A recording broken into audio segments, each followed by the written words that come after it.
देश का पहला नारा देख रहे हैं, आंदोलन देख रहे हैं जो किसी के मिले हुए अधिकार को छीनने की बात कर रहा है। देखिए, आरक्षण कोई खैरात नहीं है, कोई भीख नहीं है, ये भरपाई है। बाबा साहब के संविधान ने ये अधिकार दिया है। इस आंदोलन के पेज पर ही लिखा हुआ है आरक्षण हटाओ। तो ब्रजेश पाठक जी लिखते हैं आरक्षण सुधार। अरे कैसे लिख दिए वो? जिन्होंने बिहारियों के अधिकार को छीना, वो आरक्षण के अधिकारों पर बात कर रहे हैं। वो सिर्फ और सिर्फ अपने आप को प्रासंगिक बनाने की बात कर रहे हैं। उन लोगों की बात छोड़िए। आधार पर, शैक्षणिक आधार पर जो अनुसूचित जाति जनजाति को आरक्षण मिल रहा है उसके भी पक्ष में है, और आर्थिक आधार पर जो ईडब्ल्यूएस का आरक्षण मिल रहा है उसके भी पक्ष में है। नमस्कार, न्यूज फॉर्नेशन देख रहे हैं आप। मैं हूं आपके साथ धीरज सिंह। आरक्षण हटाने की मांग को लेकर कई संगठन सड़कों पर है। लगातार दिल्ली के जंतर मंतर पर सड़कों पर उतरे हुए हैं। हमारे साथ लोजपा रामविलास के सांसद और यूपी के प्रभारी अरुण भारती जी हैं। अरुण जी, लगातार सड़कों पे लोग उतरे हुए हैं, कह रहे हैं कि आरक्षण हटाने की सीधे अब बात हो रही है। देखिए, देश में जो भी अभी तक आंदोलन हुए हैं, नारे हुए हैं, चाहे वो गरीबी हटाओ का हो, अशिक्षा हटाओ का हो, दहेज हटाओ का हो, भेदभाव हटाओ का हो, वो हर किसी की तकलीफ को दूर करने के लिए था। ये देश का पहला नारा देख रहे हैं, आंदोलन देख रहे हैं जो किसी के मिले हुए अधिकार को छीनने की बात कर रहा है। देखिए, आरक्षण कोई खैरात नहीं है, कोई भीख नहीं है, ये भरपाई है। बाबा साहब के संविधान ने यह अधिकार दिया है। इस अधिकार को कोई पत्र लिख करके और मांग करके खत्म नहीं कर सकता है। युवाओं की समस्याएं असली हैं, अवसर की कमी है और ये हम सभी को मानना चाहिए, मगर लड़ाई अवसर बढ़ाने की होनी चाहिए, किसी के मिले हुए अवसर को छीनने की नहीं, किसी के मिले हुए अधिकार को छीनने की नहीं।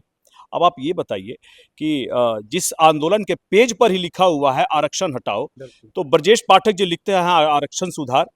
अरे कैसे लिख दिए वो?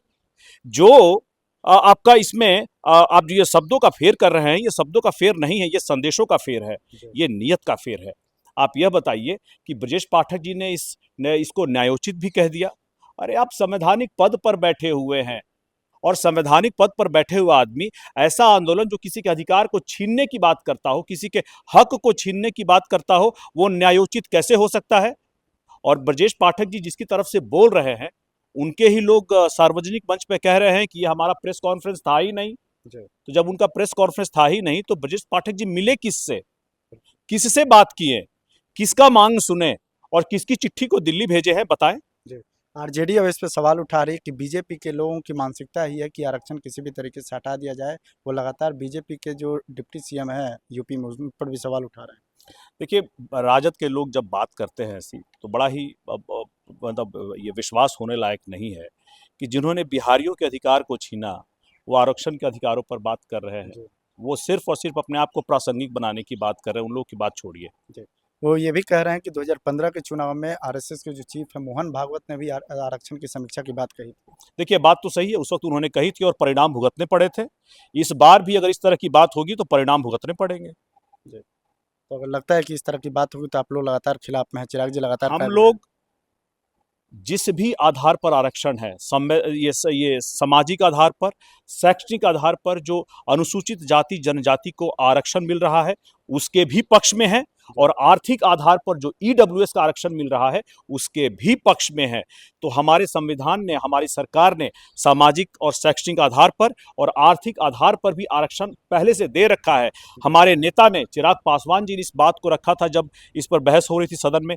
हमारे नेता रामविलास पासवान जी ने इसको आगे बढ़ाया था। उन्होंने तो इसे बढ़ के मांग की थी, लेकिन सभी की जो राय बनी वो स्वीकार की गई।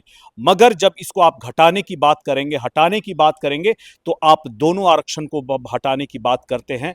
जो समाज के हर वर्ग को प्रतिनिधित्व देता रहा है, आप उसको हटाने की बात करते हैं, तो यह स्वीकार्य नहीं होगा। आखिर में एक सवाल है कि कल पटना में जो छात्र सड़कों पर हैं, उनका मुख्यमंत्री आवास घेराव का कार्यक्रम है, आरजेडी ने भी उनको सपोर्ट किया है। देखिए, इसमें छात्रों की जो मांग है उनके हम साथ हैं, मगर इसमें जिस तरह से राजद जैसे लोग राजनीति करने के लिए घुस जाते हैं, जहां पर वो छात्रों की मांग को कमजोर करते हैं, उनकी डिमांड को, उनके मुद्दों को कमजोर करके अपनी राजनीति चमकाते हैं, हम लोग इसके खिलाफ है। छात्रों के आंदोलन पर किसी भी राजनेता को नहीं जाना चाहिए, और छात्रों से भी मेरी ये उम्मीद है कि आप किसी भी राजनेता को अपने मुद्दे को हाईजैक नहीं करने देंगे। आप अपने मुद्दे रखिए, हम आपके मुद्दों के साथ हैं, मगर किसी राजनेता जो इस पर राजनीति करके अपनी राजनीतिक रोटी सेकता है, हम उसके साथ नहीं हैं। चलिए, तो बहुत बहुत धन्यवाद। ये लोजपा रामविलास के सांसद और यूपी के प्रभारी अरुण भारती जी। दिल्ली से न्यूज़ फॉर नेशन के लिए मैं धीरज सिंह।